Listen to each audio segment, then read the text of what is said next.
Bueno, les decía que he corregido más o menos la mitad de los parciales, resultados diversos, no muy distinto a lo que esperaba.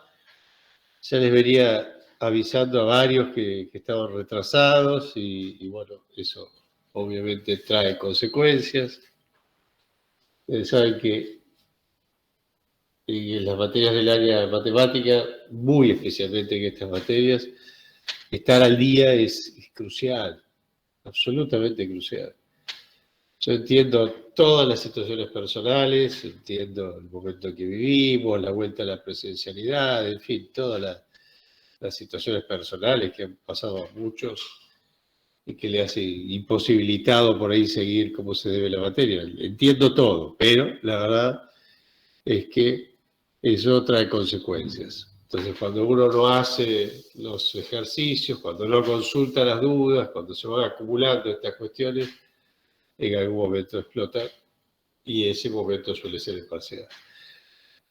Y al revés, los que venían más o menos bien, venían consultando y eso, más o menos han resuelto, por lo menos en la mitad que vi, lo esperable. Así que ya les digo, resultados diversos en estas cuestiones. El que se enfrentaba hoy o ayer por primera vez a hacer un problema, bueno, obviamente aparecen todas las dudas en tiempos escasos. Bueno, vamos a lo nuestro. Había varios temas, varios tipos de ejercicios, pero todos más o menos de la misma índole, ¿eh? Así que tomo alguno de ejemplo, los demás sabrán seguirlo. En un maple de huevos, tiene 30 huevos, hay 2 huevos podridos. Juan come un huevo por día. Se pregunta, algunos tenían 3 huevos podridos, o sea, había diversos problemas, pero todo el mismo tenor, ¿no? Se pregunta, ¿cuál es la probabilidad de que Juan coma el huevo podrido el primer día? Bueno, esta es hiperbásica, le hicieron casi todos bien, el que hizo mal bueno, está jodido. Estamos hablando de un experimento simple, se analiza por Laplace. Esa probabilidad teórica sería ¿cómo entonces? En ese caso, 2 sobre 30. 2 sobre 30. Dos casos favorables, que son los huevos podridos, los 2 huevos podridos que hay, con respecto a los 30 posibles, 2 de 30, algunos tenían 3 de 30. En fin, 6,6% o 10%, algunos otros. ¿Alguna duda? No. No, profe. ¿Cuál es la probabilidad? Ahora vienen los problemas, las dificultades de los problemas. Entonces ahí tenemos, para este ejercicio, la probabilidad de sacar el huevo podrido en la primera y única extracción, 2 de 30. La segunda pregunta, ¿cuál es la probabilidad de que coma el primer huevo podrido a la semana? Que la puedo expresar así. Probabilidad de un primer huevo podrido en la extracción 7, esto entre comillas. Esto significa sí o sí, no es lo mismo que poner probabilidad de P7. Para nada. Está mal el que lo puso así. O sea, para sacar el primer huevo podrido a la semana, o sea que el día 7, como ya está aclarado ahí, tendría que haber ocurrido la siguiente secuencia de sucesos. Que no saliese un huevo podrido en la primera extracción y no saliese un huevo podrido en la segunda, y así siguiendo, hasta llegar a las 7 donde salía el primer huevo podrido. O sea, la forma correcta de expresarlo, que pocos lo hicieron, en la situación era esa que ven en pantalla. Si pusieron probabilidad de P7, por ejemplo, está mal.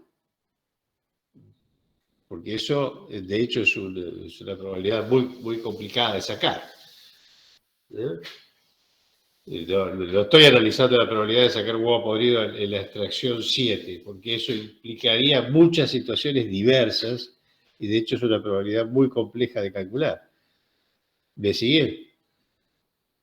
O sea, estas pequeñas diferencias en las palabras, en el enunciado, que tienen que estar definidas con total claridad para evitar ambigüedades, hacen cuestiones distintas de cálculo. O sea, ¿qué puso? Probabilidad de P7, por ejemplo, está mal. No es eso lo que estamos calculando. No estoy calculando la probabilidad de sacar un huevo podrido en la 7, porque eso involucraría un montón de situaciones distintas, de combinaciones posibles, que hacen que pueda sacar un huevo podrido en la 7. Habría una infinidad de situaciones distintas para calcular. Acá lo que me está preguntando es la probabilidad de sacar el primer huevo podrido en la 7, lo cual implica, obviamente, no haber sacado ninguno antes. ¿Se entiende? Sí, profe, lo que pasa que como que no se entiende bien qué significaba al día séptimo. Ya está perfectamente aclarado el enunciado.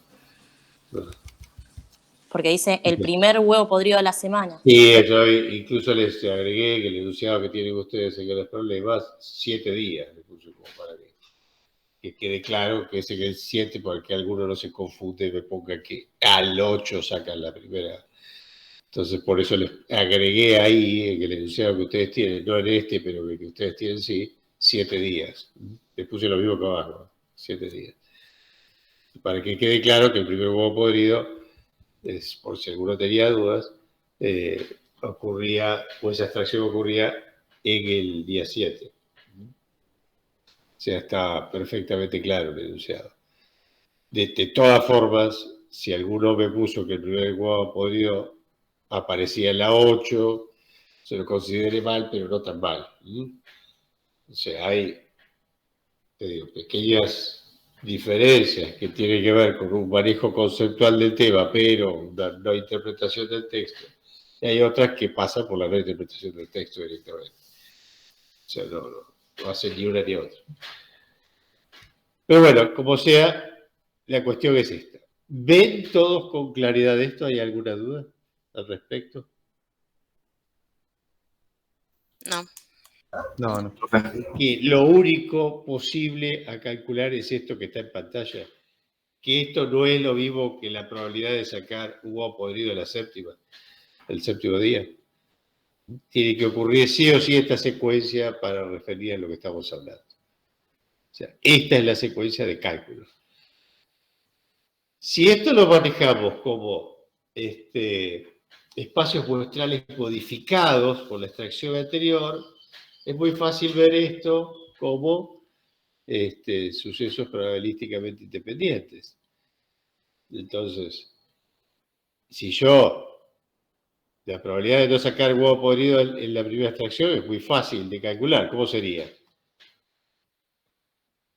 Los casos favorables en ese caso serían todos los que no son podridos, que son 27. 28. 28 en este caso, 27 en el otro grupo.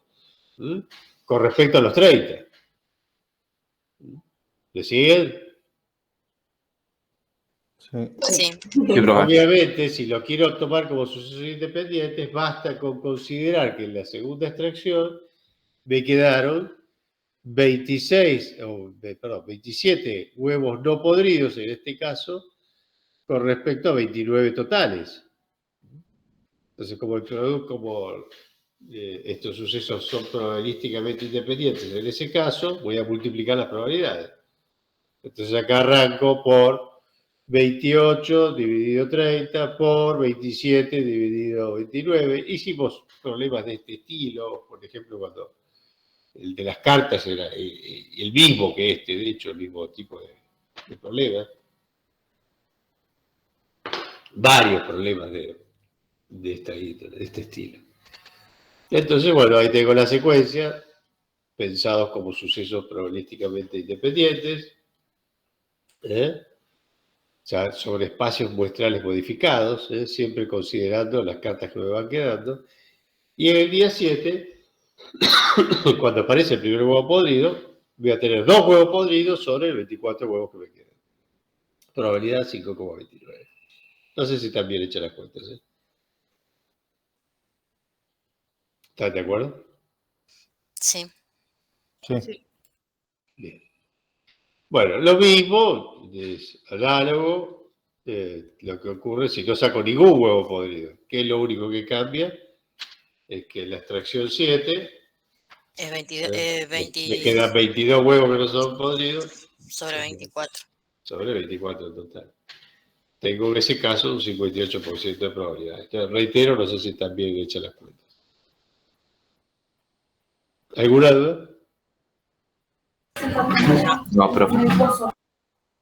Bueno, entonces acá hay errores diversos y la forma correcta de expresar, por ejemplo, la última probabilidad es esta que está ahí. Y esto es conceptual, es la transcripción matemática de la pregunta que me están haciendo.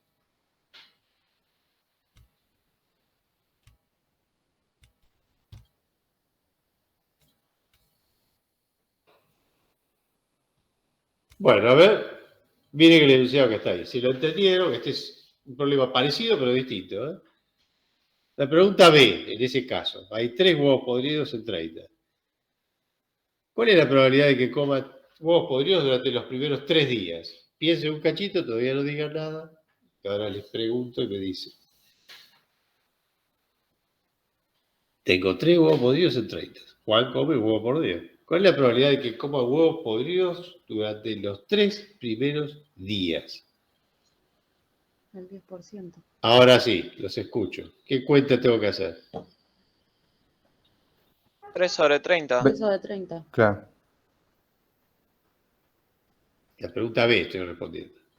Es 27 sobre 30, después sí. 26 sobre 29 y No, después... dice coma huevos podridos. No, es 3 sobre 3 sobre 30 3 sobre por 30. 2,29 por 1,28. ¿Quién dijo eso? Soli. Así es. Así es. Sería escrito de esta forma, sería la probabilidad de que coma huevo podrido el primer día y huevo podrido en el segundo y huevo podrido en el tercero. El primer día tengo 3 huevos podridos sobre 30. A la segunda extracción, habiendo sacado ya un huevo podrido, me quedan 2 huevos podridos de 29 y después uno de 28. Una probabilidad baja, tiene que tener mucha suerte para invocarle los 3 huevos podridos de esa secuencia. Sé que es una probabilidad esperable baja. Bien. Bien, acá está. Ahí lo tienen. 0,025%. Tiene que tener mucha mala suerte. Si no como ningún huevo podrido, fíjense, obviamente la probabilidad es muchísimo más alta. ¿Lo ven? Sí. ¿Alguna duda sobre este problema? En especial aquellos que lo hicieron mal. Ahora no. Bien. Hicimos múltiples problemas de este estilo. Múltiples. O sea, cambio la cuestión. Debieron haber hecho múltiples problemas de esto. Los que no hicieron los problemas, los que simplemente lo copiaron del compañero, obviamente les estalló acá el examen, ¿no? Bueno, en un curso de estadística se sabe que de los alumnos que estudian, observen que está en negrita, de los alumnos que estudian, de ese grupo, de los que estudian, el 80% aprueba, reitero, de los alumnos que estudian, el 80% aprueba. También se sabe que el 20% de los alumnos no estudia y que si no estudia, no aprueba. Se pide calcular cuál es la probabilidad de que un alumno estudie y apruebe, cuál es la probabilidad de que un alumno no apruebe, cuál es la probabilidad que no apruebe si estudia. Y ahí como ayuda, les ponemos la forma matemática de la pregunta que les estamos haciendo por las dudas que alguno teclee con eso. Bueno. A ver, había varios problemas de esto, había pequeños cambios del enunciado, pero que en definitiva remitían al mismo problema. O sea, si alguno tenía algún cambio ahí, con cuidado. Bueno, entonces, vamos a llamar a los sucesos, ¿no? Estudia, no estudia, complementarios ambos entre sí, aprueba, no aprueba, también complementarios entre sí. Hemos dividido el espacio muestral de esa forma. Vamos a los datos que tengo en este caso. En este caso. La probabilidad que apruebe si estudia, que deriva de esta frase, de los alumnos que estudian, el 80% aprueba. La probabilidad que apruebe si estudia es del 80%. O sea, del universo de los que estudian, el 80% aprueba. Otro dato directo es la probabilidad de que no estudie, que es del 20%. Obviamente su complementaria serán los que estudian, que es obviamente del 80%. Entonces podríamos decir que este es ya un dato también, ¿no? Y la probabilidad de que no estudie apruebe, que es 0. Eso también deriva de que los alumnos que no estudian lo aprueban. Por lo tanto, los que no estudian y aprueban son 0. Entonces vamos acá, al cuadrito que necesito para responder las posteriores preguntas. ¿Qué sé de acá? Probabilidad que no estudia, ¿cuánto es? 0,2. 0,2. 0,2. Por lo tanto, ya inmediatamente la 0,8. probabilidad de estudiar, 0,8. Podríamos decir que estos son datos. También sé que si no estudiar, no aprobás. O sea, que ocurran las dos cosas simultáneamente, no estudiar y aprobar, es ¿cuánto? 0. 0. Y la probabilidad de no, a ver, espera. Sí. La probabilidad de no estudiar y no aprobar, por lo tanto, va a ser ¿cuánto? 0,2. 0,2. 0,2. O sea, todo eso podríamos decir que son datos. O sea, el único directo es este, pero los otros surgen del texto inmediatamente. ¿Estamos bien hasta ahí? Sí. Sí, sí. Bien. Bueno, para responder las preguntas, obviamente necesito calcular completar el cuadro para poder responder todas las preguntas que me están haciendo. A ver, ¿de dónde voy completando el cuadro? O sea, no puedo decir cuál es la probabilidad de aprobar o no aprobar si no completo esto que está acá. ¿No es cierto? Entonces tengo acá otro dato que me dice que la probabilidad de aprobar si estudia es del 80%. O sea, del universo de los que estudian, el 80% aprueban. Otro grupo tenía que del universo de los que estudian, el 20% no aprobaban, es lo mismo. O sea, es la misma cosa, la secuencia es la misma. En este grupo, los que tienen este problema, es el mismo problema con un pequeño cambio de enunciado. Entonces, la probabilidad de aprobar si se estudia es igual a la probabilidad de aprobar y estudiar con respecto a la probabilidad de estudiar. Probabilidad condicional. De acá, de espejo, la probabilidad de aprobar y estudiar, que queda 0,8. Esto lo paso multiplicando por 0,8. Acá había múltiples problemas en los enunciados o en la forma de resolver matemáticamente. Cuentas mal expresadas, aunque el número final fuera incorrecto. Cuentas mal expresadas, pasajes de términos mal hechos, el problema está mal. Tienen que expresar así, tal cual está en pantalla. Bueno, entonces la probabilidad de aprobar y estudiar es del 64%. ¿Están de acuerdo? Sí. Sí, sí. Reitero, muchos llegaron al número, pero el proceso está mal por diversas causas. Entonces, esto es 0,64. Esto significa que los que estudian y aprueban, o aprueban y estudian, que es lo mismo, ¿no? Los que estudian y aprueban son el 64% del total. A su vez, son el 80% de los que aprueban del universo de los que estudian. Es lo mismo, ¿eh? El 80% del 80% es el 64% del total. ¿Se entiende esto? Sí.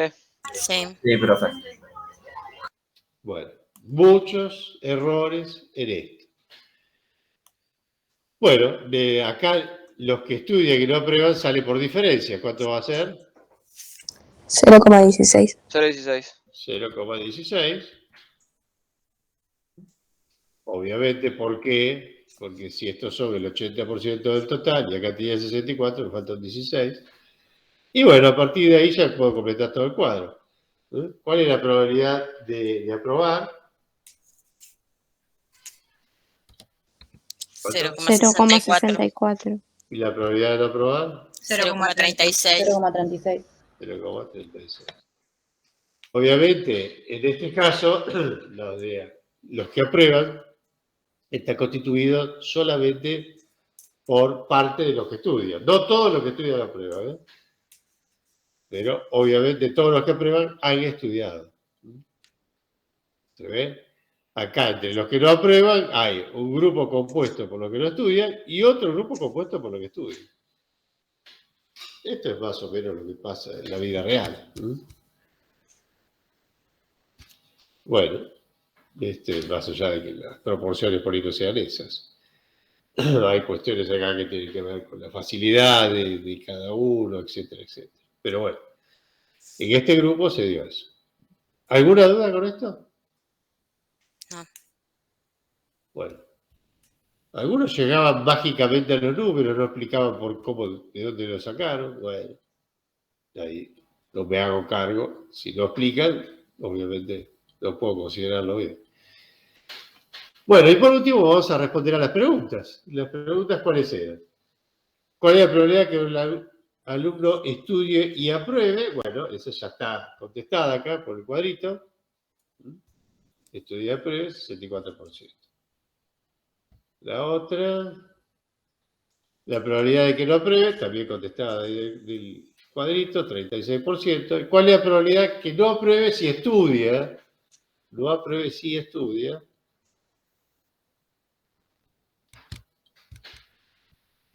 Entonces, la probabilidad de que no apruebe y estudie es igual a la probabilidad de que no apruebe, si estudia, es la probabilidad de que no apruebe y estudie con respecto a la probabilidad de que apruebe. Entonces, 0,16, que ya la había calculado, con respecto a 0,8, que también lo tenía como dato, es el 20%. También es muy fácil de ver que si del universo de los que estudian el 80% aprobaban, es esperable que el 20% no lo haga. También lo podría haber pensado así. Bien. ¿Dudas, preguntas? No. ¿Inquietudes? Para algunos que les cuesta esto de proporciones, recuerdan los que cursaron matemática conmigo, toda la bola que le dábamos, el tiempo que le dedicamos a estos distintos formatos de expresar los números y sobre todo el trabajo con proporciones y porcentajes. ¿Por qué? Porque es crucial para esto, para estadística, para todo esto que hacen. Les resulta más fácil verlo cuando hablamos de totales. En cantidades totales, todos trabajan con mucha más facilidad. Por ejemplo, si digo que tengo 25 alumnos dando el examen, es muy fácil de ver que si el total es 25 y si 5 no estudian, son 20 los que estudian. Y a la vez, si hay 9 que no aprueban, 16 aprobaron, ¿no?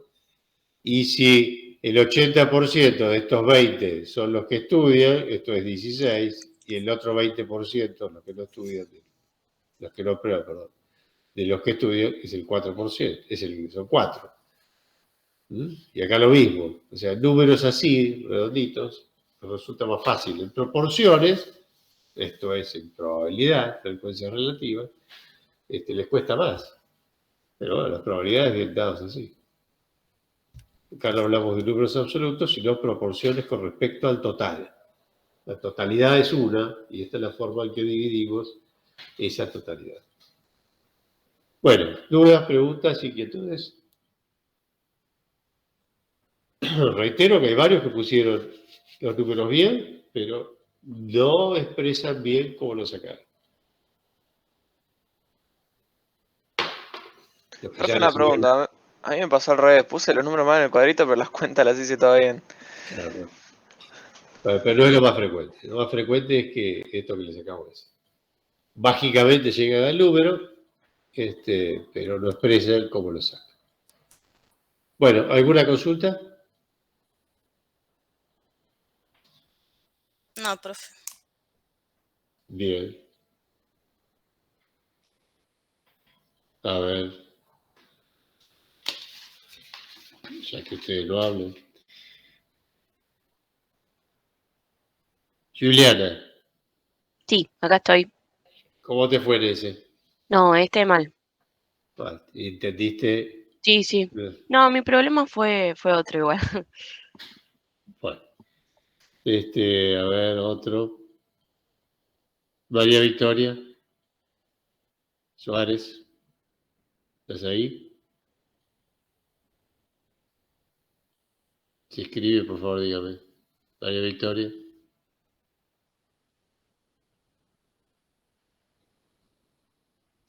Está escribiendo en el chat, profe. Escribió, profe, ¿Qué dice?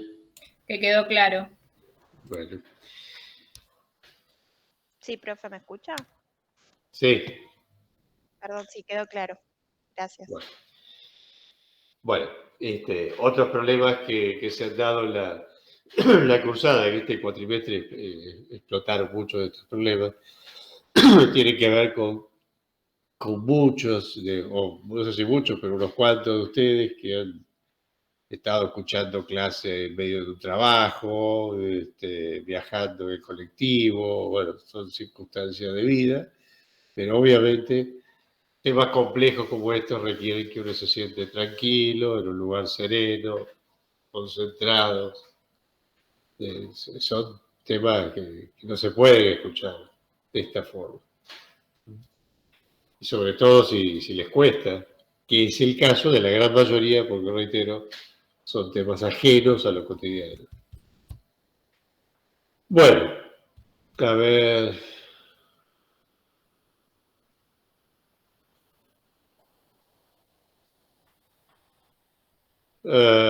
Bueno, acá está.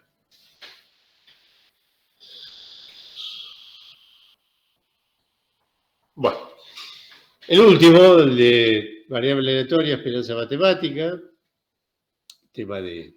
Todos son temas de aplicación de seguros, todos, pero obviamente este último es crucial a la hora del cálculo de la prima pura. Un problema con múltiples aristas, así que bueno, vamos a hacer cada una de ellas. Siempre piensen que de lo que hablamos en estadística es aquello que refiere a la esperanza matemática en estos casos. O sea, en general, si bien hemos incluido algunos problemas al respecto, no hablamos tanto de las primas de tarifa y eso, que derivan o el premio, que derivan de la prima pura. O sea, es simplemente la suma a esa prima pura de los gastos administrativos, etcétera, la ganancia, el beneficio de la compañía, etcétera, etcétera. Los impuestos para el premio. O sea, lo demás es una pavada. La cuestión principal acá tiene que ver con la prima pura. O sea, la esperanza de las matemáticas, la suma promedio esperada a pagar. Por lo tanto, la suma a cobrar. Bueno, en este caso, la suma asegurada de un determinado vehículo es 2 millones de pesos. La probabilidad de robo es del 1%, la destrucción total del 0,5%. Se sabe que el vehículo puede sufrir daño, bueno, etcétera, etcétera. Ahí tienen, creo que estos eran todos iguales, ¿no? Cambiaba el tema de la franquicia, me parece. Sí, en los Está otros bien, puntos. pero eso venía después. O sea, el enunciado original del problema eran, creo que todos iguales. Eran todos así. ¿Me equivoco? Todos los problemas empezaban así. El mío sí. Entonces, para calcular la esperanza matemática de las sumas a pagar, en el caso del siniestro, esto es lo mismo que tengo que cobrar, por lo tanto, la prima pura y el desvío. Entonces, vamos a calcular, en principio, esa suma promedio esperada a pagar en el caso de siniestros. Obviamente, toda la cuestión de los seguros sería absolutamente previsible si siempre se cumpliese esto. Entonces estamos empezando con nuestros primeros supuestos y que esto se cumpla. ¿Qué pasa si no se cumple? Bueno, a veces puedo ganar y puedo perder. Con respecto a la prima pura, fíjense que no hago un posterior análisis o un análisis completo que incluiría también las, digamos, la ganancia de la compañía, el beneficio, y otras cuestiones como que financieras que son sumamente importantes en nuestro país, dada la enorme inflación, que las compañías suelen capitalizar muy bien. O sea, una compañía, todo lo financiero lo tiene muy, muy presente. No estamos haciendo ese análisis más completo. Podríamos hacerlo posteriormente. O sea, a veces las compañías tienen resultados técnicos negativos, pero todo lo financiero finalmente compensa esas posibles pérdidas. ¿Me sigue lo que estoy diciendo? Sí. Sí, Bien. sobre todo en automotor. Está claro. Entonces, sobre todo si bicicletean los pagos, como suelen hacer las compañías, en fin. Todo eso involucra ganancias, ¿no? Pero bueno, vamos, si esto se cumple, la esperanza matemática de esas sumas a pagar va a ser la prima pura y la compañía tendrá la ganancia prevista, ¿no? Entonces vamos al caso, al modelo inmaculado. Calculamos esa esperanza matemática, bueno, la probabilidad de no tener siniestros, o sea, de pagar 0 pesos, no tengo siniestros, la variable aleatoria toma el valor 0, ¿no? 82,5. 2 millones en el caso de robo, probabilidad 1%, 2 millones para destrucción total, 0,5%, y así sigue, ¿no? Lo que contribuye cada uno de estos sucesos en el monto final de la prima pura son, ven, ahí tienen la contribución de cada uno. 20.000 en el caso del robo, 10.000 de destrucción total. Fíjense que los daños parciales, al ser mayores, a ver, el monto menor, la variable aleatoria vale la mitad, en este caso, por ejemplo, donde tengo el cursor, que en el anterior, pero la probabilidad es mucho mayor. Entonces, fíjense que su incidencia en la prima pura es más alta. ¿Me siguen lo que quiero decir? Sí. Lo mismo que los daños de 500.000, un cuarto de la destrucción total, pero con una frecuencia mucho más alta. Por lo tanto, su contribución a la prima pura también mayor. Todas estas cosas, quienes analizan estas situaciones, las tienen muy, pero muy presentes. De ahí en la incidencia de la franquicia, ¿no?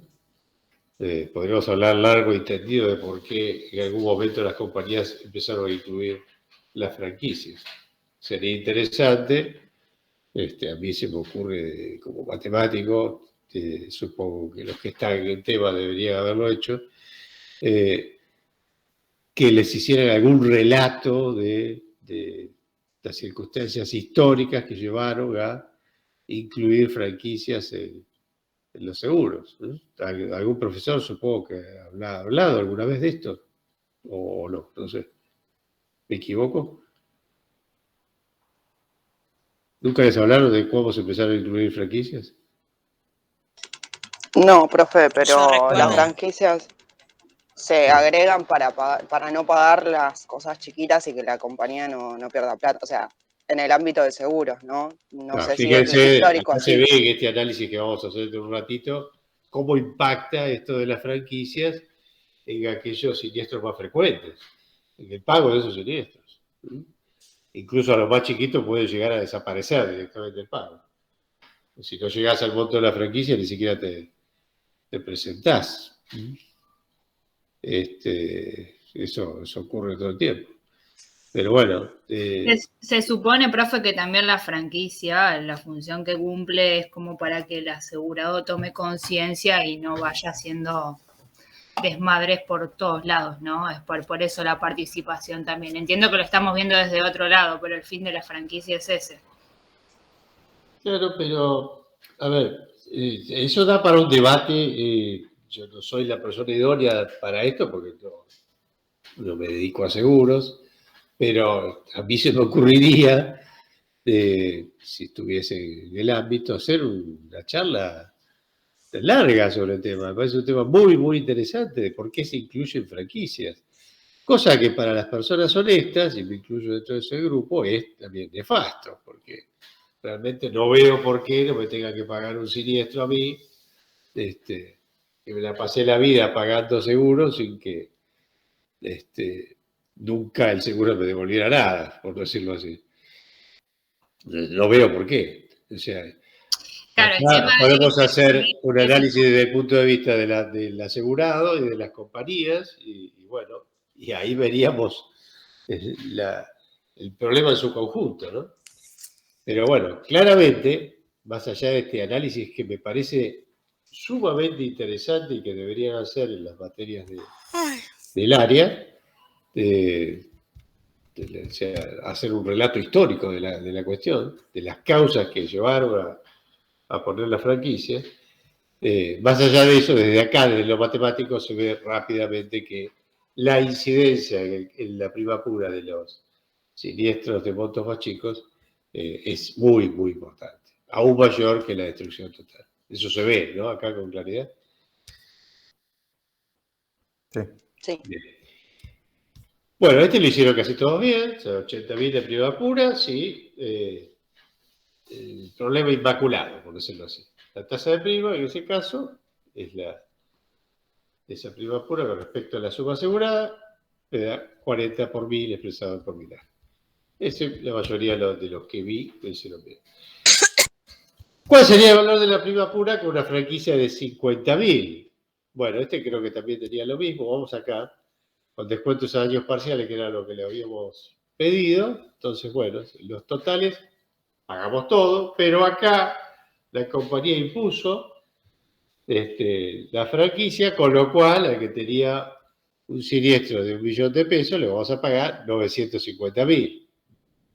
Al que tenía 500.000, 450, al que tenía 100.000, 50, y si hubiese un grupo que hubiera tenido daños por 50, a ese no le pagamos nada directamente. ¿Se ve? Sí. Entonces, fíjense que con la imposición de esa franquicia a los daños parciales, ya la prima pura bajó a 70.000, a 72.000. O sea, 10% menos con la imposición de esa franquicia. Esto es lo que ocurre en la realidad, más allá de que estos números son números inventados. Cualquier análisis de la realidad es tal cual, tal cual. Entonces ven cómo impacta en esos montos, esos siniestros menos costosos, pero mucho más frecuentes. ¿Alguna duda hasta ahí? No. No, profe. Hasta ahí no, profe. Bueno, acá tenían otros valores, pero para que lo vean lo voy a hacer acá. Dice, la parte comercial de la empresa estima que no se podría cobrar más de, y algunos tenían creo que 68.000, otros tenían 66.000. Acá en este ejemplo 62.500, es lo mismo, 72.500, como prima pura. ¿Cuál debería ser el valor de la franquicia para lograr tal prima pura?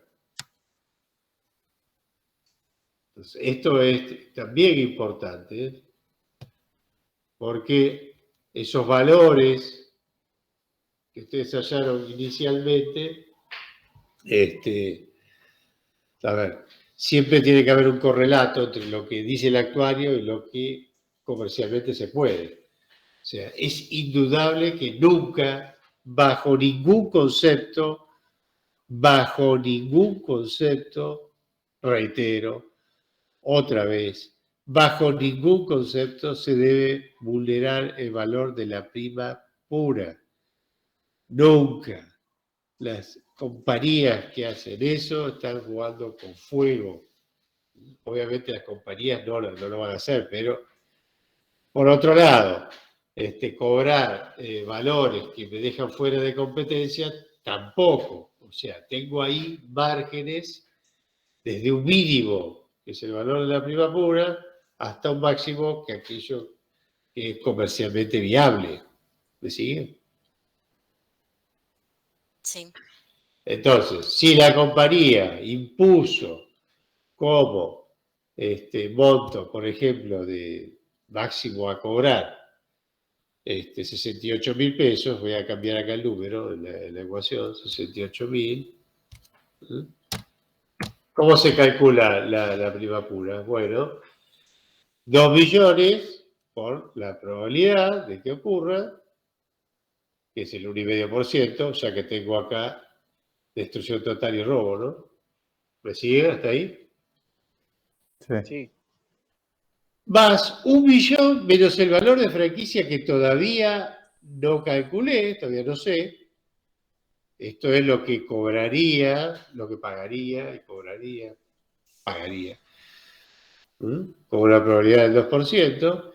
500.000 menos la franquicia, que todavía no calculé, por una probabilidad del 4%. Y acá debería sumarle más, ¿cómo sería el último sumando?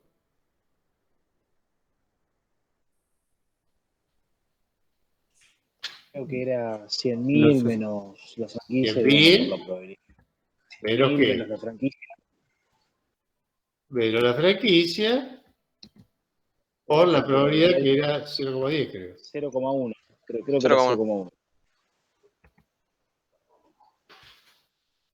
Esto es lo importante. ¿Se entiende?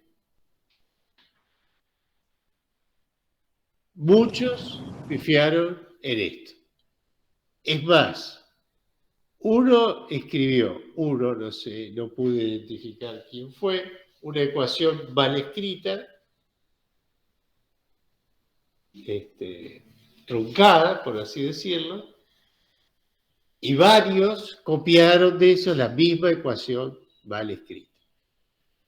¿Saben cuál es la probabilidad de que dos personas se equivoquen exactamente en los mismos puntos y comas en una oración, en una ecuación matemática en este caso? Estamos acá en estadística, así vos. ¿Saben cuál es la probabilidad? 0.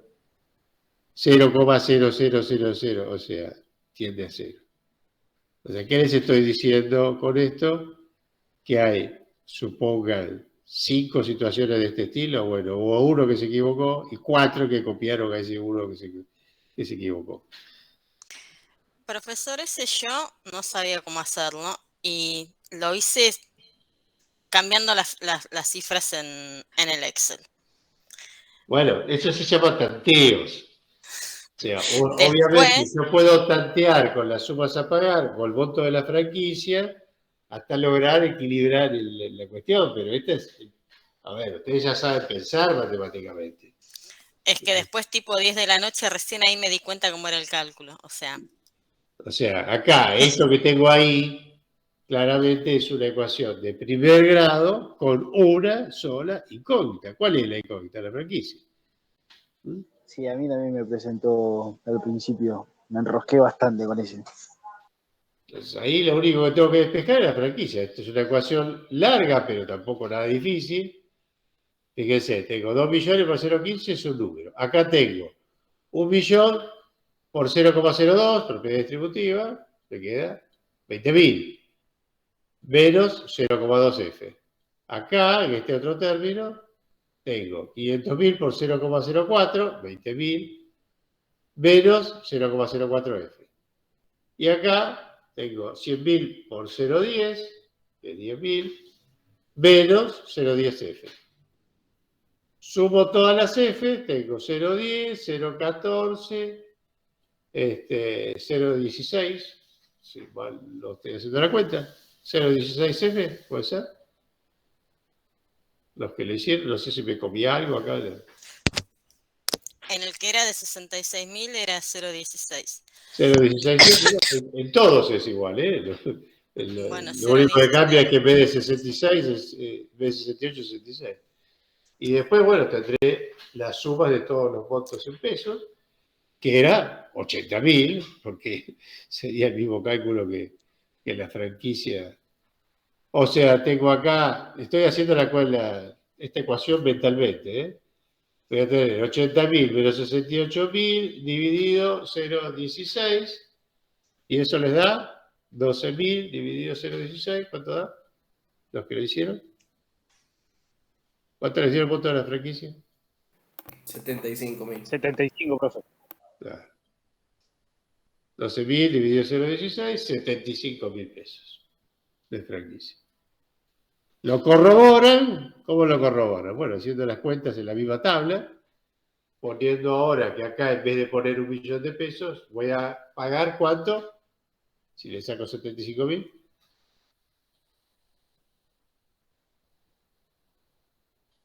Si la franquicia que acabo de calcular. 925.000. 38. A ver, acá en vez de 1 millón, si le saco 75.000 de franquicia, ¿cuánto voy a estar pagando? 925. 925.000. Y así siguiendo, ¿no? Acá 425 y acá 25.000. Corroboro y efectivamente me va a dar una prima pura de 68 en este caso. ¿Todos lo ven? Sí. Sí. Por último hace la comprobación. Acá era una comprobación hecha con otros números, pero bueno. Definitivamente es la misma. ¿Se ve? Sí.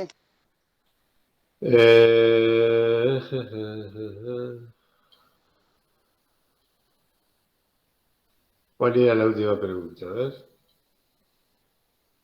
Del rastreo, que al tener rastreo satelital tenía un beneficio Bueno, de no está acá en esta 0,5%. secuencia, pero claro, en robo. es igual, es fácil.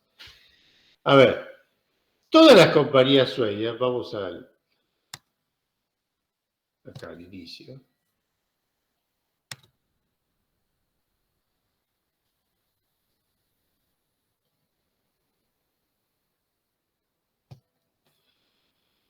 Vamos acá, en la situación inicial.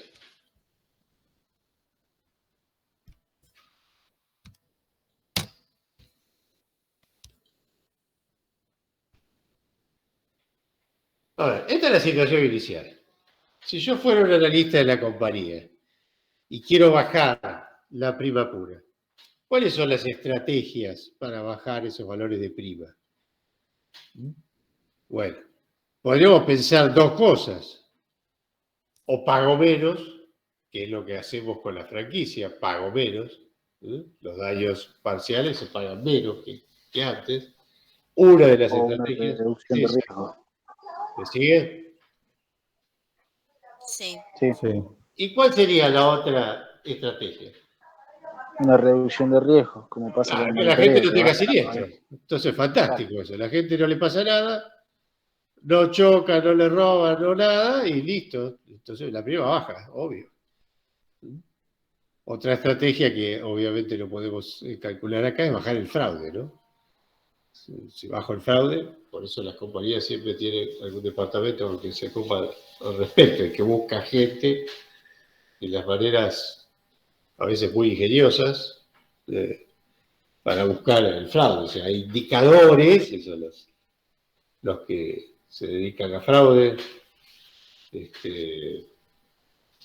Acá el profesor, ¿cómo se llama?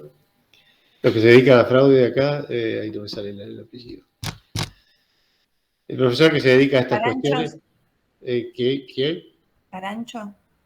Bueno, yo no lo conozco a Palacio, uno que tiene. Ay, se me fue el apellido. Siempre hablo con él. Profesor de ¿Profesor ética. de qué materia? Que se dedica a fraude. El de ética. Creo que se dedica a fraude. Femia. Sí. Jorge Femia. Sí, Femia. Jorge Femia. Bueno, a Jorge lo conozco, pero no he hablado del tema. Bueno. Bueno, este muchacho que era Bogado, profe. Bogado, López Bogado.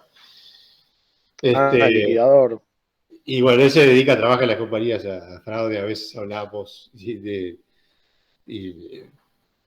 comenta de las situaciones que llevan a encontrar fraudes y es hasta gracioso.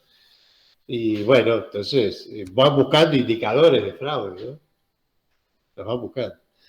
Y tratan de bajar esto, en definitiva, esta probabilidad, porque al encontrar el fraude, este fraude o esta probabilidad, por ejemplo, de robo que era del 1%, incluye a los que tienen robo fraudulento, que no ocurrió el robo. O sea, la real por ahí es 0,008%, por ejemplo. Si bajo eso, obviamente bajo. Pero bueno, todos queremos bajar esto. Desde el Estado, como política del Estado, bueno, están las leyes de tránsito, las campañas de publicidad, la velocidad del alcohol, etcétera, todas esas cuestiones que llevan a que uno tenga siniestros. Entonces, bueno, desde el Estado hay trabajos al respecto, desde las compañías también, se trata de premiar a aquellos que tienen pocos siniestros, se llama el score, y bueno, hablaremos de eso, no soy yo la persona idónea para hablar de eso, pero se trata siempre de bajar eso.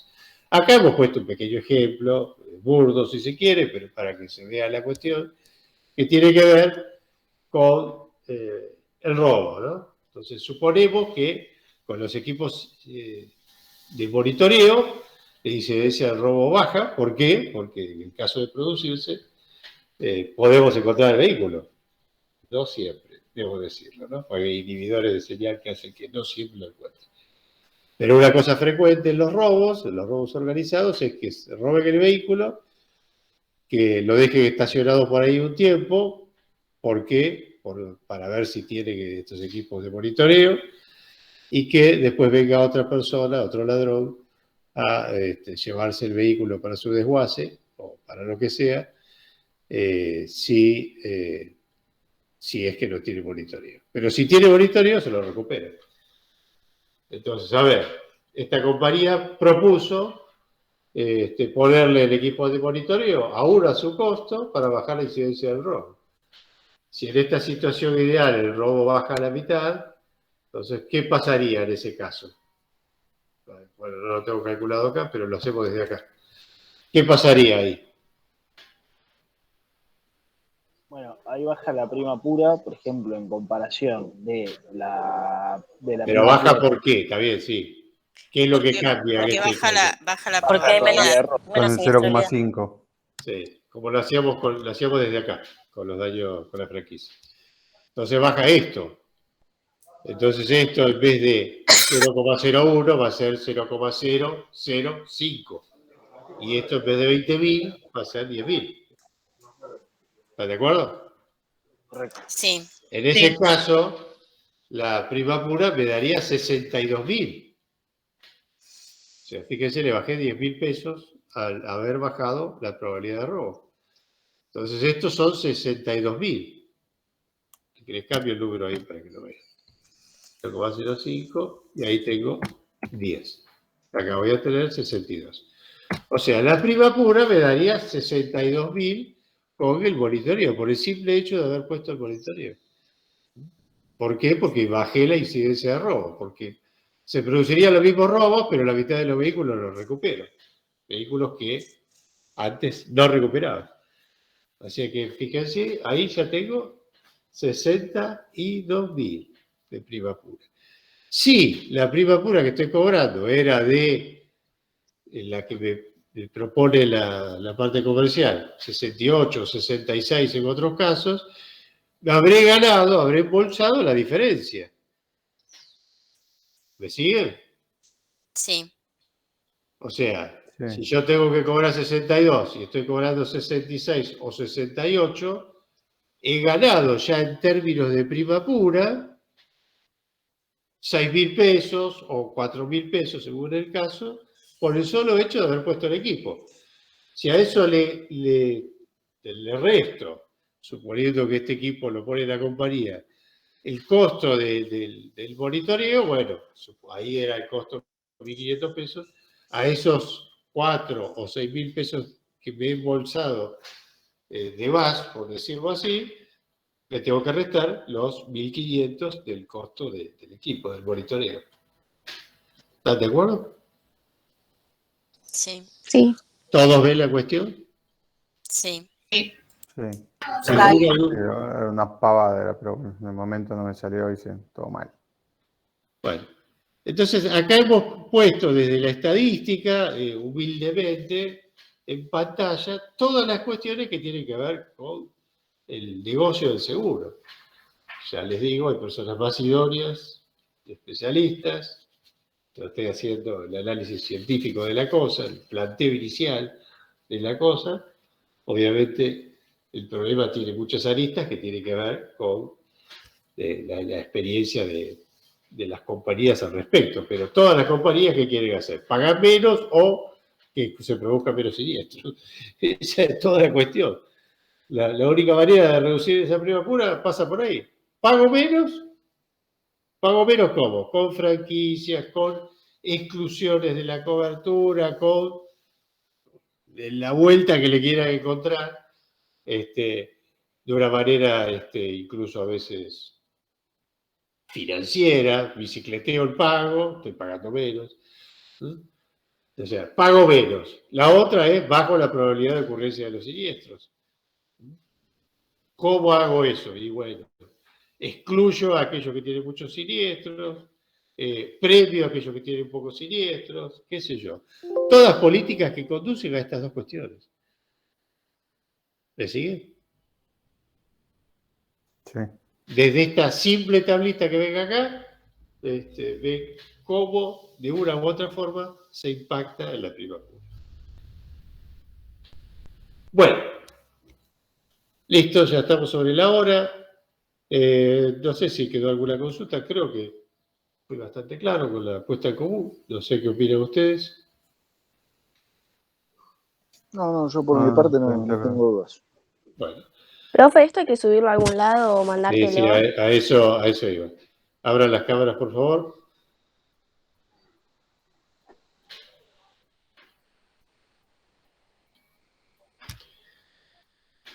Bien, dentro de un rato voy a habilitar en el campus para que ustedes puedan subir el parcial corregido.